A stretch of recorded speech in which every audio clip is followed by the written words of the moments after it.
আজকে আমরা ধ্রুবক সহগ বিশিষ্ট উচ্চক্রমের সমমাত্রিক যোগাশ্রয়ী অন্তরক সমীকরণ নিয়ে আলোচনা করব। একটা প্রশ্ন দেওয়া আছে, সমাধান করো d square minus 13d plus 42 y is equal to 0। এটা তাহলে প্রথমে লিখব, দেওয়া আছে, এটা আগে তুললাম। এবার কি করব, ভিতরে ওয়াই দ্বারা গুণ করব। তাহলে কত, d square y minus 13d y plus 42 y is equal to 0। এবার এখানে সাইড নোটে লিখব ডি টু, এই যে ডি এটা হলো ডি টু ডিএক্স টু, আর ডি হলো ডি ডিএক্স। একে অন্তরীকরণ প্রক্রিয়ক বলা হয়। এবার আমরা কি করব, এটাকে 1 নং সমীকরণ দেব। এবার লিখব, মনে করি 1 নং এর একটি সম্ভাব্য সমাধান y is equal to e to the power m x. তাহলে আমরা পাই, এবার এই y এর বদলে কি করব, আমরা e to the power m x বসাবো। এই y এর বদলে e to the power m x, y এর বদলে e to the power m x বসাবো।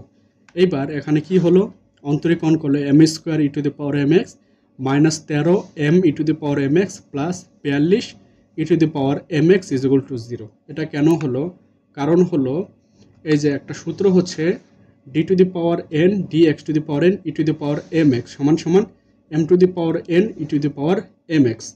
এটা এখানে যদি আমি এটা একবার অন্তরীকরণ করি তাহলে এর সূত্র হচ্ছে m e to the power m x.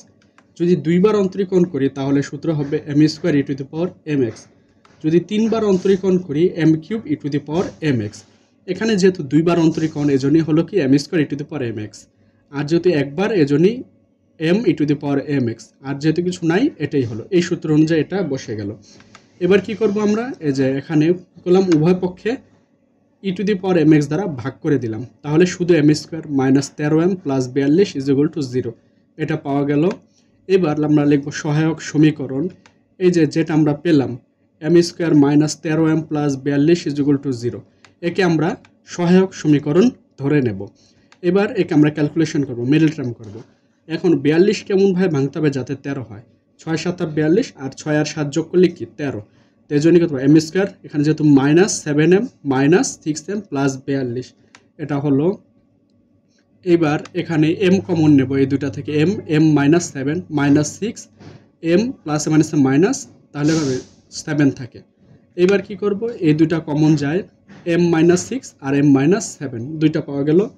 আর আমরা জানি দুইটা সংখ্যার গুণফল শূন্য হলে তারা আলাদা আলাদাভাবে শূন্য হয়, তাহলে এম এর মান কত, 6 7, এটা পাওয়া গেল। এবার সুতরাং সাধারণ সমীকরণ, আমরা জানি যদি সমীকরণটা যদি সমাধান যদি বাস্তব সংখ্যা আসে, এটা সূত্র হচ্ছে y is equal to a e to the power m one x plus b e to the power m two x. এবার মানটা বসিয়ে দিই, y is equal to a e to the power m ওয়ানের মান কত 6, এই জন্য 6x plus b e to the power m টুর মান কত 7, তাহলে 7x, এটা পাওয়া গেল। তাহলে ফাইনালি আমরা কি পেলাম, y is equal to a e to the power 6x plus b e to the power 7x।